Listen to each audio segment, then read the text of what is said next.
एक बार की बात है। एक गांव में रामदास नाम का एक नेक और ईमानदार व्यक्ति रहता था। वह हमेशा जरूरतमंदों की मदद करता, सच्चाई के मार्ग पर चलता और किसी का बुरा नहीं चाहता। लेकिन फिर भी उसके जीवन में दुखों की भरमार थी।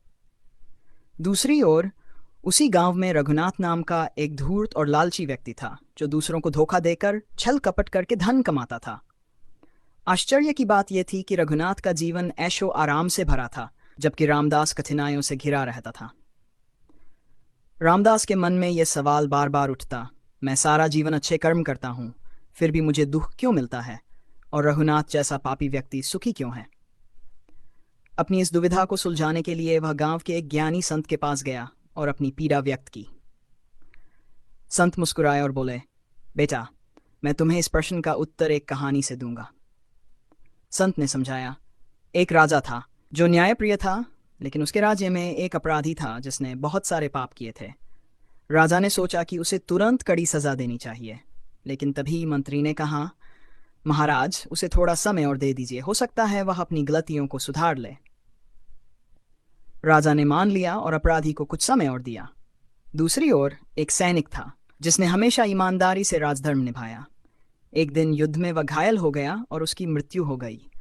लोग सोचने लगे कि जिसने जीवन भर सेवा की उसे मृत्यु मिली, और जो अपराधी था उसे समय मिल गया। लेकिन राजा जानता था कि सैनिक ने अपने कर्मों का फल पा लिया और अपराधी को अपने कर्मों का फल भविष्य में मिलेगा।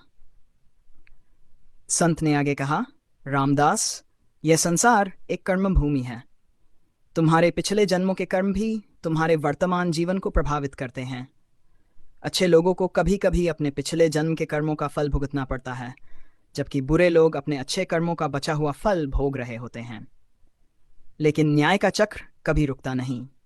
जब समय आएगा तो पापी को भी अपने कर्मों का दंड मिलेगा और सच्चे व्यक्ति को उसका उचित फल मिलेगा। रामदास को अब समझ आ गया कि ईश्वर का न्याय तुरंत नहीं होता, लेकिन अवश्य होता है। उसने धैर्य रखा और अपने कर्मों में विश्वास बनाए रखा। समय बीता, रघुनाथ के पाप बढ़ते गए और अंत में उसे एक बड़ी विपत्ति ने घेर लिया। दूसरी ओर रामदास की ईमानदारी और अच्छाई ने उसे सम्मान और समृद्धि दिलाई। सीख, कर्मों का फल अवश्य मिलता है, कभी जल्दी कभी देर से, लेकिन न्याय का चक्र अवश्य घूमता है।